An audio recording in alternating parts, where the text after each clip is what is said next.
Holy smokes. Guys, what kind of timeline are we living in? I don't know if you saw this, but Tulsi Gabbard just went in front of this entire country, really the whole world, because she got on Jesse Waters' prime time on Fox News. And you know what she did?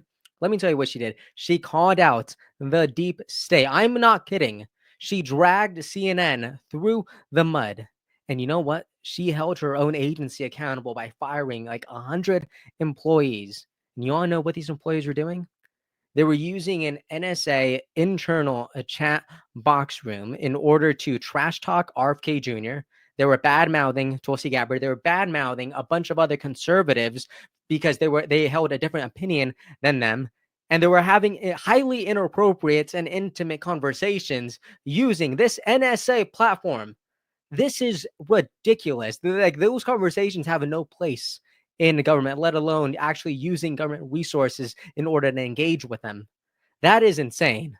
So Tulsi Gabbard went ahead and she went on prime time with Jesse Waters to talk about not just what she's going to do. No. She talked about what she's already done. This is amazing, and I love to see this from the Trump administration. I love to see this from Tulsi Gabbard. This is so good. Check this out. The FBI is up to no good, too. Michael Schellenberger is reporting a source inside the FBI says the Bureau is destroying evidence. Now we know what their accomplishments were last week. Dear Elon, I wiped the servers cleaner than crooked. We only wish the NSA had shredded their secret sex chats. We told you how Intel officials were using government chat rooms to brag about their fetishes, kinks, and sex changes. Journalist Chris Rufo just uncovered more messages. Viewer warning. Creeps at the NSA were fantasizing about having hermaphrodite babies so they could raise them non-binary. They were also trashing conservatives like Ben Shapiro, calling them effing monsters. And after Pat Robertson died, CIA workers celebrated. Quote, I was always taught never to say anything about the dead unless it's good. He's dead. Good. The NSA was also caught bad-mouthing RFK, but they really don't like Tulsi. They say she's fervently anti-queer, a Russian agent, and in a MAGA cult. This is the deep state the media says is fake. They've been shrouded in bureaucracy forever, and we're shining a light on the infection and cleaning it out. Tulsi Gabbard is the Director of National Intelligence. First of all, congratulations on your confirmation. Thank you, Jesse. It's good to see you again. Good to see you too. Not so good to see some of these transgender sex chats among the Intel officials. What are we going to do about that? Well, Jesse, what we're going to do has already been done.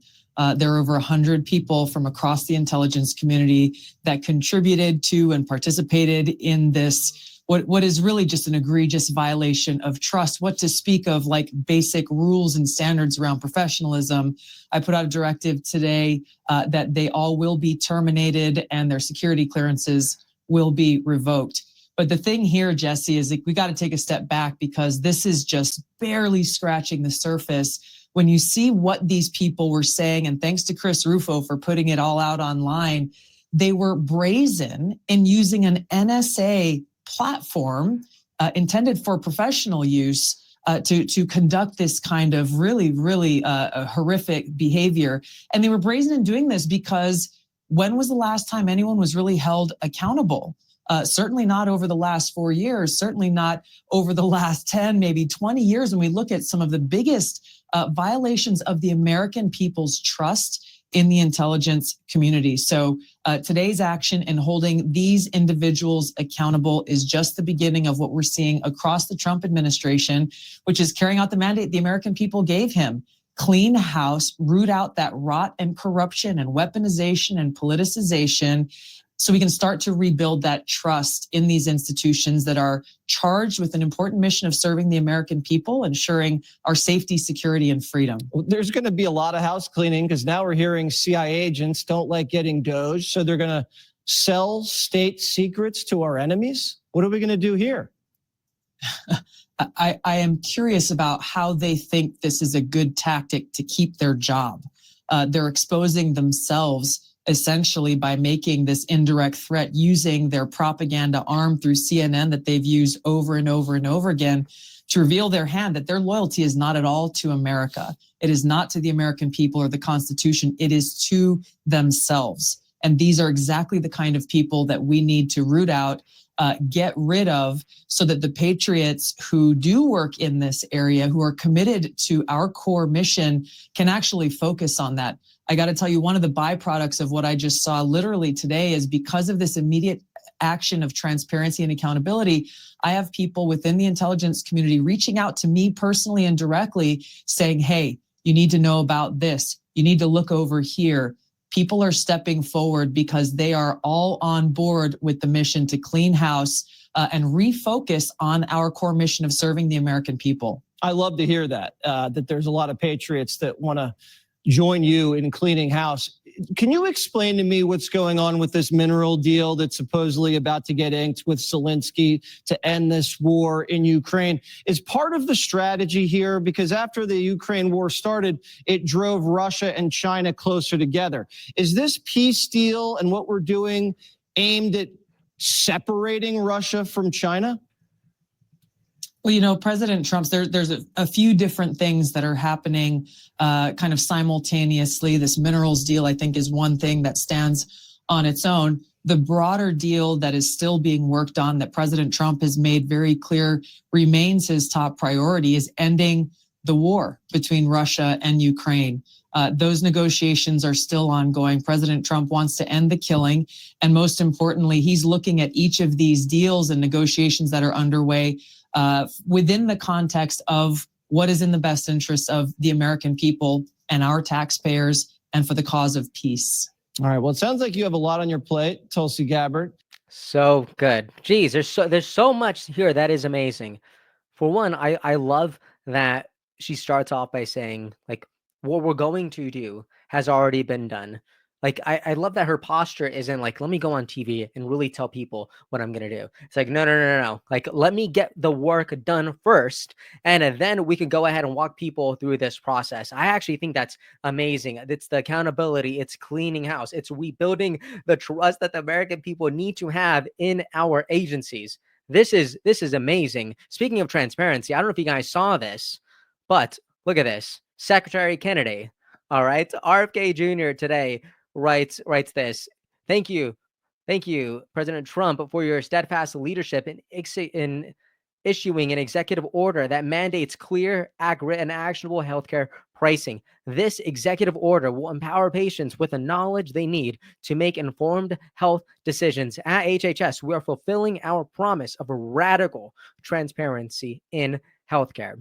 Like, there's almost like a big, like, fingerprint that is going through the entire Trump administration, right? And it is this one singular word: transparency. Like, people are sick of being lied to. People are sick of being manipulated. They want to know the truth. They want to know what's happening with our government officials, with our government agencies, and they are just tired of being gaslit into oblivion. And you know what I just love? I just love seeing people do the work, not just for themselves, but for country, before the people. And I just got to say, I love it. And look at this incredible picture with RFK Jr. and President Trump as he signed this executive order. You can go ahead and read the entire executive order right here on whitehouse.gov, but I do want to read this one part just because I think it's incredible. Check this out. This is section 3, fulfilling the promise of radical transparency. The Secretary of the Treasury, the Secretary of Labor, and the Secretary of Health and Human Services shall take all necessary and appropriate action to rapidly implement and enforce the healthcare price transparency regulations issued pursuant to Executive Order 13877, including, look at this, including within 90 days of the date of this order, action 2. So now, this executive order has a timestamp on it. It has a time frame, and it's 90 days. In 90 days, this is going to be done. All right, get excited. Look at this. Require the disclosure of the actual prices of items and services, not estimates. Issue updated guidance or proposed regulatory action ensuring pricing information is standardized and easily comparable across hospitals and health plans. And issue guidance or proposed regulatory action updating enforcement policies designed to ensure compliance with the transparent reporting of complete, accurate, and meaningful data. This is so good. This is so good. And that should just make you pumped. Everyone should be excited about this. Everyone should be excited about looking at RFK Jr. getting work done, looking at Tulsi Gabbard holding her department accountable, and really just restoring trust to the American people through this agency. And I just got to say, it's a really, really good day. And being a longtime fan of RFK Jr. and Tulsi Gabbard, seeing them operate in their cabinet level positions is just, it's a dream come true. This is incredible. One last thing, guys, I wrote a new newsletter. It is officially out. I'd love for you to check it out. It's called Stand Out or Sit Down: RFK Jr., Purple Cows, and the Attention Economy. I think this is a really interesting conversation. I drop a couple hot takes in here, and I'd love to get your feedback on it. So go ahead and check it out. Like I said, it is completely free to read. It is completely free to be part of those conversations over there. But if you do want to kind of be part of it in a more meaningful way, if you want to be a contributor, if you want to go from a viewer to an investor in what we are doing and the stories we share and really the conversations that we try to elevate, please consider becoming a paid subscriber. That would mean the absolute world to me. But go ahead and let me know what you think about this conversation with Tulsi Gabbard and Jesse Waters, and even this new executive order with RFK Jr. and President Trump. All right, everybody, I hope you have a great, wonderful day, and I will see you all next time. Remember, like and subscribe and check out the newsletter. All right, guys, I'll see you next time.